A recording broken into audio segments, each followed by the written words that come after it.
ಬಾಯಲ್ಲಿ ತಿಂತಿರಲ್ಲ ಗೈಸ್, ಅದೇ ಬಾಯಲ್ಲಿ ಹೇಳ್ತೀರಾ. ಇದು ಈರುಳ್ಳಿ ಗಾಯ್ಸ್, ಈರುಳ್ಳಿ. ಹಾಗೆ ನಮ್ಮ ಚಾನಲ್ಗೆ ಸಬ್ಸ್ಕ್ರೈಬ್.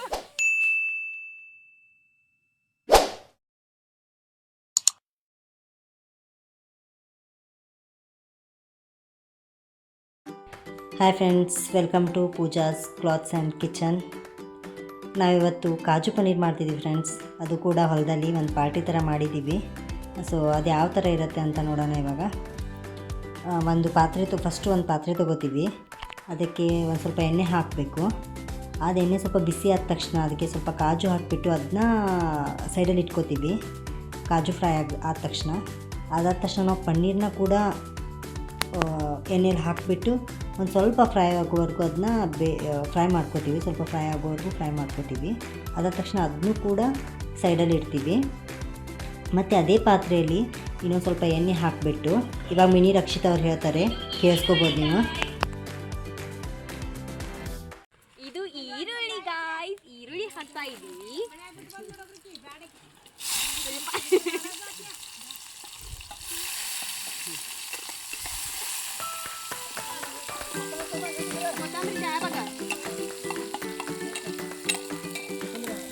ಅದಾದ ತಕ್ಷಣ ಈರುಳ್ಳಿ ಹಾಕಿದ ತಕ್ಷಣ ಅದನ್ನ ಸ್ವಲ್ಪ ಚೆನ್ನಾಗಿ ಫ್ರೈ ಆಗಬೇಕದು ಈರುಳ್ಳಿ. ಅದಾದ ತಕ್ಷಣ ಅದರಲ್ಲಿ ನಾವು ಟೊಮೆಟೊ ಹಾಕಬೇಕು. ಟೊಮೆಟೊನೂ ಕೂಡ ಚೆನ್ನಾಗಿ ಬೇಯಬೇಕು. ಟೊಮೆಟೊ ಚೆನ್ನಾಗಿ ಬೇಯ್ದ ತಕ್ಷಣ ನಾವು ಅದರಲ್ಲಿ ಖಾರ ಹಾಕ್ತೀವಿ. ನಮ್ಮ ಸೈಡಂತೂ ನಾವು ಖಾರ ಜಾಸ್ತಿ ತಿಂತೀವಿ. ನೀವು ಸ್ವಲ್ಪ ನೋಡಿಕೊಂಡೇ ಹಾಕಿ. ನಮ್ದು ಅಷ್ಟೊಂದು ಖಾರ ಇರಲ್ಲ, ನೋಡೋಕ್ಕಷ್ಟೇ ಕೆಂಪಾಗಿರುತ್ತೆ, ಬಟ್ ಅಷ್ಟೊಂದು ಖಾರ ಇರಲ್ಲ. ಸೊ ಖಾರ ಹಾಕಿದ ತಕ್ಷಣ ಅದಕ್ಕೆ ಒಂದು ಸ್ವಲ್ಪ ಅದಕ್ಕೆ ಅರಿಶಿಣದ ಪುಡಿ ಹಾಕ್ತೀವಿ. ಆಮೇಲೆ ರುಚಿಗೆ ತಕ್ಕಷ್ಟು ಉಪ್ಪು. ನಿಮ್ಗೆ ಎಷ್ಟು ಉಪ್ಪು ಬೇಕು ನೋಡ್ಕೊಂಡು ಹಾಕ್ಕೊಳ್ಳಿ, ಒಂದೇ ಸರಿ ಜಾಸ್ತಿ ಹಾಕ್ಕೊಳ್ಳಿಕ್ಕೆ ಹೋಗಬೇಡಿ. ಅದು ಮೂರು ಹಾಕಿದ ತಕ್ಷಣ ಒಂದು ಸ್ವಲ್ಪ ಅದನ್ನ ಒಂದು ಸ್ವಲ್ಪ ಮಿಕ್ಸ್ ಮಾಡ್ಕೊತೀವಿ. ಅದಾದ ಯಾವ ಬಾಯಲ್ಲಿ ತಿಂತಿರಲ್ಲ ಗೈಸ್, ಅದೇ ಬಾಯಲ್ಲಿ ಹೇಳ್ತೀರಾ. ತಿನ್ನೋ ಬಾಯಲ್ಲೇ ಹೇಳ್ತೀರಾ. ಸ್ವಲ್ಪ ಚೆನ್ನಾಗಿ ಮಾತಾಡಿ. ನಾವೇನು ಮಾಡಿರ್ತೀವಲ್ಲ, ಇದು ಮಸಾಲೆ ಏನು ಮಾಡಿರ್ತೀವಲ್ಲ, ಮಸಾಲ ಹಾಕ್ಕೋಬೇಕು.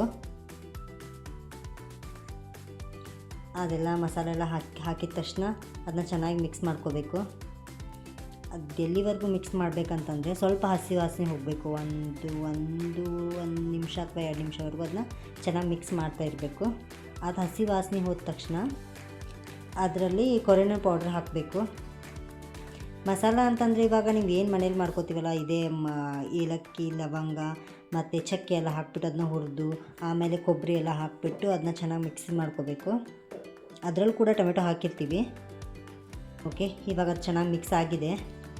ಅದಕ್ಕೆ ಒಂದು ಸ್ವಲ್ಪ ನೀರು ಹಾಕೋತೀವಿ. ನಿಮ್ಗೆ ಎಷ್ಟು ಬೇಕು ಅಷ್ಟು ಹಾಕೋಬೋದು. ನಿಮ್ಗೆ ಎಷ್ಟು ದಪ್ಪ ಬೇಕಾ ಅಥವಾ ಅದು ಫುಲ್ ರಸಮ್ ಥರ ಬೇಕಾ ಅಥವಾ ಯಾವ ಥರ ಬೇಕು, ನಿಮ್ಗೆ ರೊಟ್ಟಿಗೆ ಬೇಕಾ ಅಥವಾ ಎದಕ್ಕೆ ಬೇಕಂತ ನೋಡ್ಕೊಂಡು ನೀವು ನೀರು ಹಾಕ್ಕೊಳ್ಳಿ. ಥಿಕ್ನೆಸ್ ನೋಡ್ಕೋಬೇಕಾಗುತ್ತೆ. ಅದಾದ ತಕ್ಷಣ ನಾವೇನು ಫ್ರೈ ಮಾಡಿರ್ತೀವಲ್ಲ, ಅದು ಕಾಜು ಮತ್ತು ಪನ್ನೀರನ್ನ ಹಾಕ್ತೀವಿ.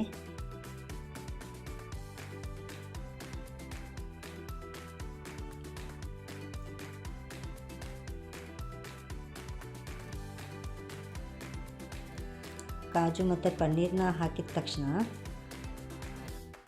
ಅದನ್ನ ಜಸ್ಟ್ ಒಂದು ಸರಿ ಅಷ್ಟೇ ಮಿಕ್ಸ್ ಮಾಡಿರೋ ಥರ ಮಿಕ್ಸ್ ಮಾಡಿ. ತುಂಬ ಜಾಸ್ತಿ ಅದನ್ನ ಅಲಾಡ್ಸೋಕ್ಕೆ ಹೋಗಬೇಡಿ. ಅದು ಮಿಕ್ಸ್ ಆದ ತಕ್ಷಣ ಅದ್ರ ಮೇಲೆ ಒಂದು ಪ್ಲೇಟನ್ನು ಮುಚ್ಚಿಬಿಟ್ಟು ಒಂದು 5 ನಿಮಿಷ ಅದನ್ನ ಜಸ್ಟ್ ಬೇಯಲಿಕ್ಕೆ ಬಿಡಿ. ಒಂದು ಕುದಿ ಬರುವವರೆಗೂ. ಜಾಸ್ತಿ ಬೇಯಿಸೋಕ್ಕೆ ಹೋಗಬೇಡಿ, ಚೆನ್ನಾಗಿರಲ್ಲ. ಎಲ್ಲ ಆದ ತಕ್ಷಣ ಅದು ಪ್ಲೇಟ್ ತೆಗೆದ ತಕ್ಷಣ ಅದಕ್ಕೆ ಇನ್ನೊಂದು ಸ್ವಲ್ಪ ಇದು ಹಾಕಿ, ಕೊತ್ತಂಬರಿ ಸೊಪ್ಪನ್ನ ಹಾಕಿ. ಇಷ್ಟು ಹಾಕಿದರೆ ಮುಗೀತು ನಮ್ಮದು ಟೇಸ್ಟಿ ಆಗಿರುವಂತಹ ಕಾಜು ಪನ್ನೀರ್ ನಿಮಗೆ ಸವಿಯಲು ಸಿದ್ಧ. ನೋಡಿ ಗಾಯ್ಸ್, ಎಷ್ಟು ಚೆನ್ನಾಗಿ ಆಗಿದೆ ನಮ್ಮ ಕಾಜು ಕುರ್ಮಾ. ಈಗ ಆಮೇಲೆ ಟೇಸ್ಟ್ ಮಾಡಿ ಟೇಸ್ಟ್ ಹೇಗಾಗಿದೆ ಅಂತ ಹೇಳ್ತೀವಿ ಗಾಯ್ಸ್. ಹಾಗೆ ನಮ್ಮ ಚಾನಲ್ಗೆ ಸಬ್ಸ್ಕ್ರೈಬ್ ಸಬ್ಸ್ಕ್ರೈಬ್ ಮಾಡಿ, ನಮ್ಮ ವಿಡಿಯೋನ ಲೈಕ್ ಮಾಡಿ, ಶೇರ್ ಮಾಡಿ. ಹೀಗೆ ನಮಗೆ ಸಪೋರ್ಟ್ ಮಾಡಿ ಗಾಯ್ಸ್. ನಿಮ್ಮ ಸಪೋರ್ಟ್ ತುಂಬ ಇಂಪಾರ್ಟೆಂಟ್ ಗಾಯ್ಸ್. ನೋಡಿ ಗಾಯ್ಸ್, ನಮ್ಮ ಕಾಜು ಕುರ್ಮಾ ಆದರೂ ಇವ್ರ ಚಿಕನ್ ಇನ್ನೂ ಅಡುಗೆ ಆಗಿಲ್ಲ. ಇವ್ರದ್ದು ಇನ್ನೂ ಚಿಕನ್ ಆಗಿಲ್ಲ ಗಾಯ್ಸ್. ಸೊ ನಮ್ಮ ಚಾನಲ್ನ ಸಬ್ಸ್ಕ್ರೈಬ್ ಮಾಡಿ, ಇವ್ರ ಚಾನಲ್ನ ಸಬ್ಸ್ಕ್ರೈಬ್ ಮಾಡಬೇಡಿ ಗಾಯ್ಸ್. Thank you guys. ಈ ನಮ್ಮ ಚಾನಲ್ ಸಬ್ಸ್ಕ್ರೈಬ್ ಮಾಡಿ, ಶೇರ್ ಮಾಡಿ, ಲೈಕ್ ಮಾಡಿ, ಹಾಗೆ ನಮ್ಮನ್ನು ಇದೇ ಥರ ಸಪೋರ್ಟ್ ಮಾಡಿ ಅಂತ ಕೇಳ್ಕೊತೀನಿ. Thank you so much.